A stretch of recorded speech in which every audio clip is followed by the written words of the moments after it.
5 of the weirdest title changes in wrestling history.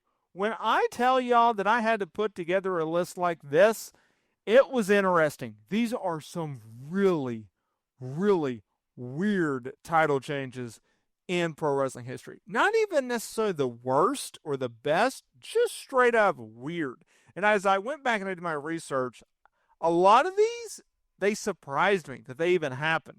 Some were in WWE, some were in other promotions, some involved the likes of The Rock or a Pat Patterson or a Vince McMahon or a Hulk Hogan. So many interesting title changes that when I came in with this list, I knew I had to talk about it because I think a lot of these are going to surprise you because a lot of these surprised me, and that makes for great content.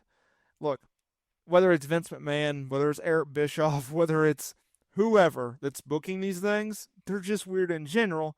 So let's get to it. Number 10, Rikishi won the Intercontinental Championship inside of a steel cage on an episode of Monday Night Raw in 2000. Rikishi, a heavyweight wrestler, won the title, typically meant for mid-carders, by escaping the cage against Val Venus in a match remembered for its odd pacing. The fact that it was in a steel cage and they gave Rikishi, okay, the guy that ran over The Rock, I get it, or excuse me, Steve Austin, and, you know, that led to Steve Austin getting neck surgery.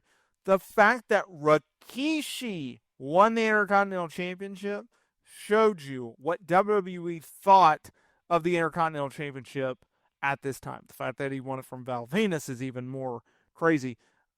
But look at it like this on paper. Val Venus versus Rikishi inside of a steel cage. Yeah, that wouldn't have been on my bingo card. At number 9, it's The Rock losing to Mankind via forklift. The Halftime Heat 1999 special was one of a kind. Both guys meeting in an empty arena for the WWE Championship. The Rock, Mankind, they brawled all over this arena. It's one of the most memorable matches in WWE history. It's actually the very first cinematic match, if you think about it. Mankind, he pinned The Rock in an empty arena match after trapping the Great One under a forklift. Now, the match aired during Super Bowl halftime show. It was highly unorthodox. It was just bizarre in a lot of ways because it was so unique at that time. You never saw wrestling without an audience. Fast forward to 2020, the pandemic. We all got accustomed to that. Not to say that we liked it. It absolutely sucked. And there's not much from that time period in which we would all go back and check out. But this was unique. Number 8, Mr. McMahon wins the WWE Championship. September 16th, 1999 on an episode of SmackDown. Vince McMahon beat Triple H with the help of Steve Austin. The non-wrestler owning the company, holding the top tier title, made no sense and it only lasted a few days. What makes it even more insane is the fact that Steve Austin in 1999 did so. I get that he's feuding with Triple H. I get all that, right? He was trying to screw over Triple H. But at the end of the day, it's Vince McMahon. It's Mr. McMahon. Steve Austin's ultra rival. That's what made this so weird.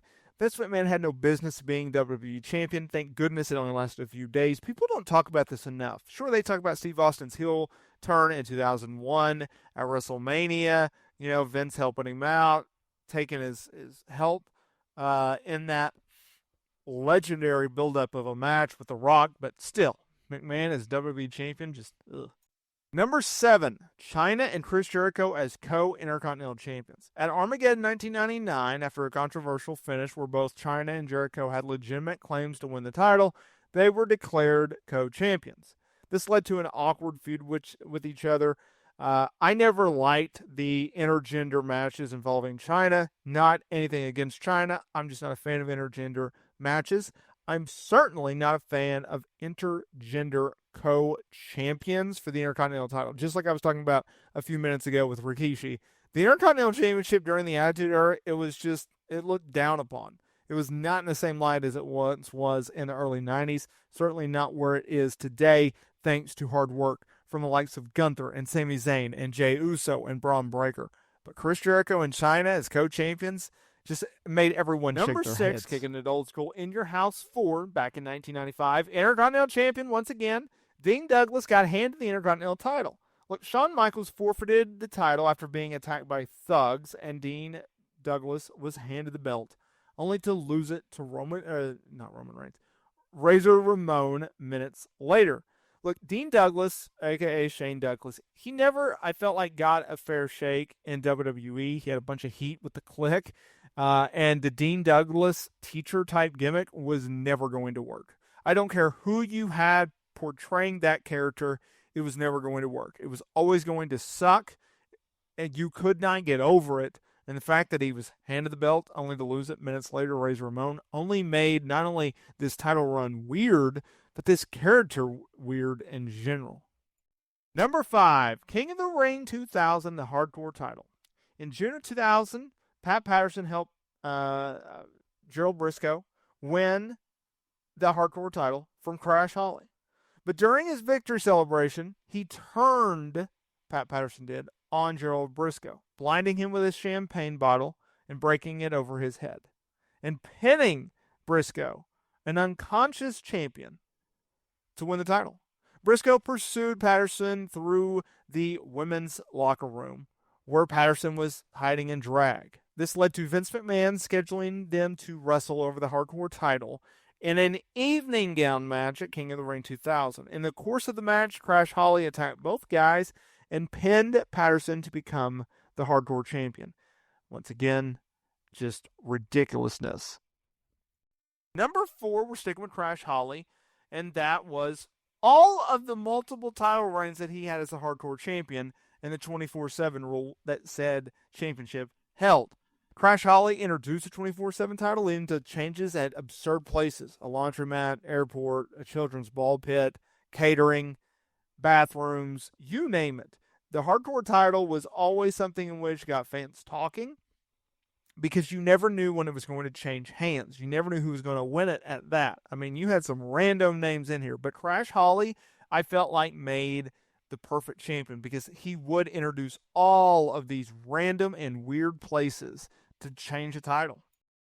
Number 3, let's get controversial. David Arquette wins a World Heavyweight title in WCW. It was WCW Thunder in April of 2000. The World Heavyweight title was on the line as David Arquette, an actor, won the WCW World title. The actor got involved in a tag team match while promoting his movie, Ready to Rumble, which is still a great movie. I stand by that.